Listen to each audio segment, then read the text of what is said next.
Bom dia, torcida vascaína. Eu sou o Magno Martins do canal Voz dos Vascaínos e tô aqui hoje para deixar o vídeo para vocês do presidente Pedrinho. O presidente Pedrinho ontem, que no evento de abertura do Campeonato Carioca, deu entrevista para todos os jornalistas que estavam presentes e te perguntaram sobre a atual situação do Vasco, contratação, enfim, o presidente Pedrinho falou tudo. Possíveis contratações, possíveis renovações, atual situação financeira do Vasco, obra do CT, falou tudo. É isso, é um vídeo longo porque tem muitas perguntas e ele respondeu a todo mundo. Valeu, rapaziada. Em seguida vou deixar o vídeo aí, tá? Se inscreve no canal, comenta e compartilha. Um grande abraço. Boa noite, Pedrinho, tudo bem? Primeiramente, lhe perguntar, já sendo direto, né, como é que tá a movimentação, mercado agitado, se tem alguma novidade sobre o Vasco nesse momento? Desde que eu cheguei, sim, a gente tem trabalhado de uma forma mais discreta possível, porque a gente sabe que a concorrência financeira é grande e às vezes algum nome que é ventilado, obviamente isso aumenta a repercussão e o debate na mídia, com isso aumenta também o nível de propostas e a gente acaba não sendo tão forte no mercado. Então a gente já identificou os pontos necessários e devagarinho a gente, dentro do orçamento, respeitando muito toda a história que vocês já sabem, para a gente tentar ser assertivo e fazer um time mais forte, mais competitivo para a temporada. Pedrinho, a gente sabe que você trata com muito carinho dois projetos, que é a reforma de São Januário e o CT também, e a gente sabe que vai ter um investimento no CT. Queria que você falasse como está o andamento desses dois projetos. Faz parte de todo o processo também para você atrair e contratar jogadores, né? Porque os jogadores se falam, obviamente. Alguns jogadores optam por, de repente, clubes que pagam até um pouco menos, mas que têm uma estrutura melhor. Então, quando eu chego, obviamente, quase no meio do ano passado, e tenho a entrada, obviamente, direta ali dentro do centro de treinamento e vejo que nada foi feito do que foi prometido, do que estava em contrato, num valor específico de investimento, obviamente me assustou muito, mas eu tinha que arcar com outras prioridades.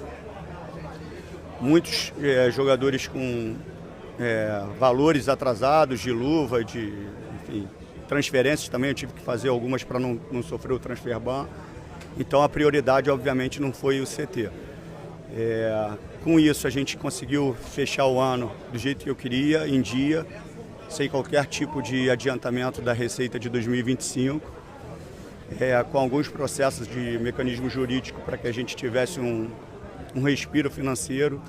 Dentre eles foi a medida cautelar antecedente, que a gente conseguiu prorrogar um pouquinho mais, e aí a gente tem um fluxo de caixa mais tranquilo para a gente separar um valor que não é gigantesco, mas para dar no mínimo um suporte adequado de estrutura ali dentro do centro de treinamento, que é uma coisa que me incomoda por diversos aspectos. Primeiro, porque o que eu acho que o Vasco merece é uma coisa muito maior. Segundo, porque estava em contrato e não foi cumprido. E foi passado para fora uma coisa que as pessoas tentam jogar, obviamente, debaixo do tapete, né? Muitas vezes. Como, não, já passou, agora contigo daqui para frente. Não, já passou não. Esse problema é causado por isso. E a gente tem que trazer à mesa, porque muitas pessoas se aproveitam disso para fazer política dentro do Vasco. E isso cansa. Então, assim, eu vou ser sempre transparente, vou ser sempre verdadeiro e vou falar a verdade para todo mundo. Não vou ficar criando história. Então, agora a gente conseguiu dar um respiro. A gente tem que ser assertivo, porque o dinheiro é curto. E mais com a recuperação de alguns atletas, que teoricamente faz parte até da minha contratação, porque se você me perguntar como não foi pago praticamente nada, vocês viram isso que foi publicado essa semana, eu estou pagando a todos esses atletas. Então, teoricamente, eu estou contratando esses atletas que já tinham sido contratados. Então, é todo um malabarismo financeiro para a gente botar o clube, tentar equilibrar financeiramente para alguns anos mais para frente, colher os frutos necessários. Pedrinho, você falou da medida cautelar. Vocês estão aprovando com credores, né, sem deságio, né, que é uma coisa difícil de acontecer no Brasil, mas com algumas alongamento de dívida e tudo, uma carência. Não sei se é exatamente a tua praia, né, mas você está mais ou menos por dentro, né, do assunto. Né? Queria que você falasse um pouquinho. A questão do deságio é com muito respeito aos credores, né, porque a gente tinha por lei botar um deságio praticamente no valor que a gente quisesse, e com muito respeito a todos os credores, que meu pai foi um dos funcionários ali também, então eu sei de toda a dificuldade. Fazer um acordo praticamente sem deságio, esticando um pouquinho as parcelas, né, mais longa. Com isso a gente tem mais respiro, como eu falei, de fluxo de caixa. A gente consegue ir pagando as dívidas, negociando, só de você negociar já encurta muito. A gente tem uma perspectiva que nas negociações a dívida caia, de repente, até mais do que da metade. E se a gente fizer isso com um cronograma muito bem elaborado de pagamento, a gente consegue sanear as dívidas. O tempo depende muito das receitas que a gente vai ter. E também depende, se entrar um investidor, esse tempo é encurtado. Se por acaso não entrar um investidor, a gente leva um pouco mais de tempo. Mas como eu falei, eu não vou desrespeitar o Vasco. O Vasco foi desrespeitado de forma financeira e de forma institucional. E isso não vai acontecer comigo. Não é uma briga Pedrinho 7777, é uma briga com o Vasco. A 777 lesou o Vasco, não o Pedrinho. Então eu represento o Vasco, eu represento o torcedor, eu represento o sentimento do torcedor. E a minha responsabilidade é ser respeitoso em todas as áreas, dentre elas a financeira. Quais são as perspectivas do investidor que você comentou, da espera, uma possível proposta em breve, ou que dá para passar para a torcida sobre isso? É repetitivo e chato, mas é o que eu tenho que ser. Quando as pessoas falam assim, eu tenho que ir lá cobrar qualquer investidor que tenha um NDA assinado. Eu não cobro porque isso não faz parte de uma negociação. Como é que eu vou chegar para o investidor e falar assim, dá para você fazer uma proposta para o Vasco logo? Isso não existe. Então as pessoas falam que eu não tomo iniciativa. A minha iniciativa não é essa. A iniciativa é eu passar todos os números que a gente já passou através do NDA assinado e esperar uma avaliação dos investidores que a gente tem, obviamente, já com a assinatura do NDA. Dito isso, a gente fica na expectativa que eles façam uma proposta ou recuem de vez até para tirar a perspectiva do que é criado com relação aos torcedores. Então, assim, que pé que está? Todos eles praticamente no mesmo nível de avaliação. Não sei qual o número de membros das equipes para debruçarem sobre os contratos e acelerarem o processo de leitura. Quanto mais gente, obviamente, mais rápido é feita a leitura, para que eles tenham uma definição se eles vão querer ou não, que tipo de proposta eles vão fazer, qual o modelo dessa proposta. Caso não tenha nenhuma proposta, a minha obrigação é honrar todos os compromissos. Então, assim, por que a gente faz uma reestruturação financeira e dessa vez é uma reestruturação financeira de verdade? Porque a gente já está com a medida cautelar antecedente, a gente já está negociando com os credores. Então, assim, não tem outro caminho se você não pagar a dívida. Não tem, isso não existe. Quem sentar na cadeira e falar que é outra coisa, está enganando o torcedor. Porque a gente está enxugando o gelo. Uma dívida que era de supostamente 700, que a gente descobriu que era 900, hoje é uma dívida de 1.400 bi. Então, assim, é isso. É trabalhar pro Vasco. Não para o Pedrinho, não para nenhuma pessoa especificamente, mas pela instituição. Pedrinho, o que você pode dizer para a gente desse começo de trabalho do Carille, como é que tem sido e teve algum pedido dele que é prioridade, que é mais urgência dentro dessa realidade do Vasco e pensando também em reforçar o elenco? Eu sei que você não quer falar de nomes, mas como é que tem sido essa troca com ele nesse início de trabalho? Primeiro, assim, mais uma vez a gente tem que identificar ali na contratação do Carille os comentários que são realmente de uma avaliação pelo trabalho, pelo nome do Carille, e a outra coisa do que as pessoas que sobrevivem do caos do Vasco, que a gente tem que separar bem isso. O Carille é um cara muito vitorioso dentro da sua carreira, então as pessoas desmereceram muito isso. A leitura do Carille das posições bateram, obviamente, com o que a gente já tinha identificado, e é nessa busca que a gente está. A gente tenta acelerar alguns processos, alguns a gente consegue, obviamente, como foi com o Tietê. outros demoram um pouquinho mais, né? A gente teve 2 saídas, rapidamente a gente recompôs com alguns critérios, né? Jogadores de potencial de desenvolvimento, como o Lucas Freitas, e agora é a gente ser assertivo nas outras posições que já estão identificados, já estão com jogadores mapeados, já estão, obviamente, em negociação, mas às vezes acelera um pouquinho, às vezes demora um pouquinho mais. Ô Pedrinho, como é que está a situação do Maurício Lemos? Já está tudo acertado para ele chegar ao Vasco? Estamos negociando. E as posições são aquelas que o Carille falou, um zagueiro e 1 ou 2 atacantes de lado, essas são realmente as prioridades? Tem alguma coisa adiantada com essas negociações, além do Maurício Lemos, ou são jogadores mapeados assim, ainda? Eu aprendi que a gente só vai falar, eu pelo menos só vou falar depois que tiver assinado. Eu aprendi que muita coisa é acertada de uma forma muito segura e acontece uma pequena coisa na hora certa e as coisas não andam. Então, assim, algumas posições elas já estão em negociações, umas um pouco mais avançadas, outras no início, mas quando tiver assinado vocês vão saber. Mas as posições assim, que a gente já identificou como necessidade. Em relação às renovações, tem algumas conversas com o Léo Jardim, com o Verrete? Estão tudo em andamento. Todos esses jogadores que têm a possibilidade no meio do ano de assinar um pré-contrato, a gente já está conversando com todos esses atletas. O time também está nos planos de estender esse contrato? Sim, 100%. Pedrinho, o Flamengo e o Fluminense anunciaram que para esse ano eles pretendem começar a abrir treinamentos para a imprensa. O Vasco também tem esse objetivo? É algo que você pensa também para facilitar esse acesso e esse diálogo com a imprensa? A gente já fez isso na apresentação, né? A gente já trouxe um pouquinho a imprensa para dentro do CT. Obviamente que eu sempre fui a favor disso, porque tem uma relação, obviamente, ali, não vou falar que diária, porque não deve ser uma coisa diária, mas você começa a ter um entendimento do que os profissionais que estão trabalhando, os atletas começam a ter um entendimento que o trabalho de vocês também é importante para que vocês passem um conteúdo realmente mais específico, porque às vezes surgem muitas coisas que não são verdadeiras e vocês têm que debater sobre isso. Quando vocês estão ali, vocês têm uma relação e obviamente o conteúdo é muito mais concreto. Então, assim, mas isso tudo dentro de uma avaliação. É uma coisa que eu já vinha avaliando, né? Como era, acho, antes de fechar totalmente, ficava ali mais ou menos 15, 20 minutos, né?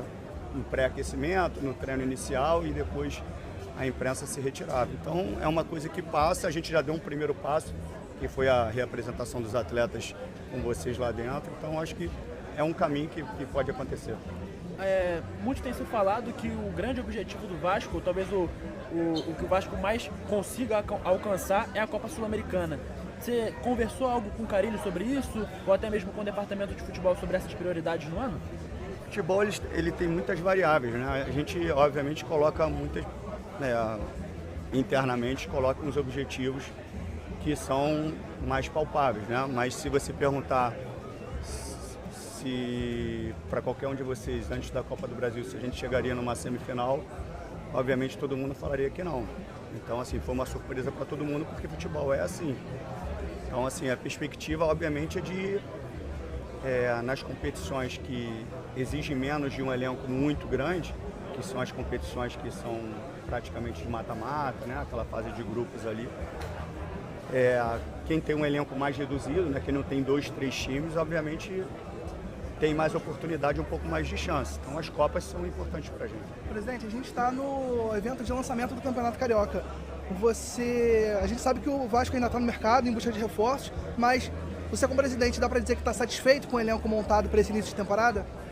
Olha, assim, a gente tem um retorno de jogadores importantes, tivemos jogadores que se lesionaram, que seriam importantes para a continuidade da competição na temporada passada, como o Adson e o David.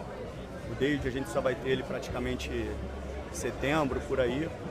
O Adson está em um processo de retorno, tem o Estrela, o Paulinho que volta e é um jogador de muita qualidade. O Jair demonstrou isso na reta final. O próprio Coutinho iniciando uma pré-temporada, porque na temporada passada ele vem de um mundo árabe e na reta final ele já dá uma resposta melhor. Nós temos bons laterais, estamos reforçando o setor defensivo, já identificamos as outras necessidades. Então, assim, dentro de um cenário difícil financeiro que nós temos, o Vasco, se você olhar friamente, é um time que pode competir forte em algumas competições, obviamente sem a redundância. Mas se a gente equilibrar cada vez mais a questão financeira e a questão de ser assertivo, que a gente usa essa palavra, nas contratações que a gente fizer ou que a gente já tenha feito, esses jogadores conseguirem responder o mais rápido possível. Porque ninguém engana ninguém assim hoje no futebol, né? Não tem como eu falar que um jogador é bom se ele é ruim, ou se ele é ruim e vocês falarem que ele é bom. Porque todo o acesso que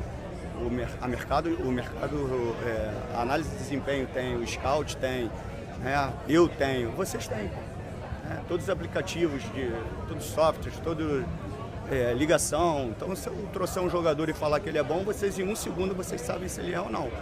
E nenhum jogador que a gente traz são jogadores que a gente não achou que tivesse um potencial para ajudar. Agora, se desempenhou ou não desempenhou, são as variáveis do futebol.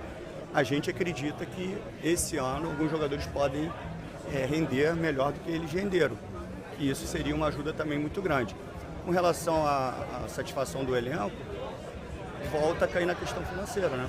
Muitos jogadores que de repente a gente teria uma receita para contratar, nós estamos honrando. Porque imagine você dentro de um elenco, você sendo um atleta, e eu estou te devendo luvas, salários atrasados e estou lá buscando outros jogadores. Então, se eu não honrar com você, eu tenho que, no mínimo, como é que eu entro dentro do vestiário? Eu perco praticamente o vestiário. E também eu não conseguiria entrar no vestiário com todos esses atrasos que não foram feitos por mim, mas que desde o momento que eu assumo, minha responsabilidade. Então, como é que eu chegaria ali para te cobrar algo como atleta, né? Pô, você tem que fazer isso, tem que fazer isso, se eu não estou honrando contigo e estou por fora contratando outros jogadores. Então, assim, é um mecanismo financeiro difícil, mas que a gente está aí para isso. Nós entramos sabendo de tudo. Então, assim, eu não estou lamentando, eu só não vou deixar que as pessoas joguem para debaixo do tapete e digam, não, isso aí a gente já sabe, agora daqui para frente. Não. A gente já sabe, não. Isso aqui é o problema que nós temos causado pelo que aconteceu. E a gente não vai jogar para debaixo do tapete. Eu vou ficar relembrando para todas essas pessoas que fingem uma insanidade para causar o caos dentro do clube. E eu vou dar sempre luz para isso, para que uma hora isso termine em São Januário, porque muitas vezes o Vasco, muitas pessoas do Vasco atrapalham o próprio Vasco. Então, assim, pode ter certeza que tem muita gente que torce para as coisas não darem certo, e isso eu não consigo entender. Entendeu? Vascaíno torcendo contra Vascaíno. Cobrança, obviamente avaliação de trabalho, isso é muito digno e muito respeitado por mim como presidente. Agora, deslealdade, jogo político, para estragar o clube, não, por causa de uma pessoa, por causa de mim, a gente tem que pensar no Vasco. Eu não sou maior do que o Vasco, eu represento eles e vou fazer o melhor para isso. Você falou de vestiário já. Tem um tempo que o Vasco não consegue ganhar o Campeonato Carioca. Você falou de vestiário. Você e o Felipe, que tanto desempenharam bem no Campeonato Estadual, no Carioca especificamente, já deram alguma dica pro elenco de como ganha o Campeonato Carioca? Cara, aí assim, o que acontece? Lá atrás, eu não sei se vocês vão lembrar, mas foi acho que a última vez que eu falei não sei se foi Depois da demissão do Paiva. Na demissão do Paiva e quando eu fui efetivar o Felipe, foi isso. Eu falei que a antecipação do campeonato estadual, devido ao Mundial de Clubes, ela prejudica todo um processo de planejamento. Por quê? Obviamente que vai ter uma pausa no meio do ano. Só que os atletas que jogaram a temporada inteira, eles precisam de um mês de férias. Não tinha como eu negociar com esses atletas, dar 15 dias de férias para depois dar mais 15 no meio do ano, sendo que os atletas já tinham viagem marcada, já tinham passagens compradas, sabe? Tem todo um desgaste emocional do que foi a temporada passada. Então, esses atletas não vão iniciar o campeonato, devem iniciar pela quarta, quinta rodada. Aí eu tenho que trazer o sub-20 para jogar o estadual, sendo que os times menores de potencial, como é o primeiro adversário nosso, o Nova Iguaçu, que foi vice-campeão carioca, como Volta Redonda, times que são muito bem estruturados, que já vêm treinando há muito mais tempo, e a gente teve que apresentar o sub-20 no dia 27, então eles passam 2-3 dias praticamente fazendo exames, aí para o ano novo, então começa a treinar praticamente no dia 2, para jogar uma competição já no dia 11. contra equipes que já são estruturadas. E aí na copinha eu tenho que botar o sub-17, então você mexe em toda a estrutura. Aí é que eu falo, o torcedor quer saber disso? Não, se eu não ganhar sábado do Nova Iguaçu, é pancada. Mas toda essa estrutura é muito difícil de ser construída. Se eu estou, obviamente, com um time titular, se a competição é um pouco mais para frente, a gente já entra dentro da competição com uma outra cara. Então, assim, mas é o que eu falo, o torcedor é emoção e ele não quer saber disso. Tá confiante?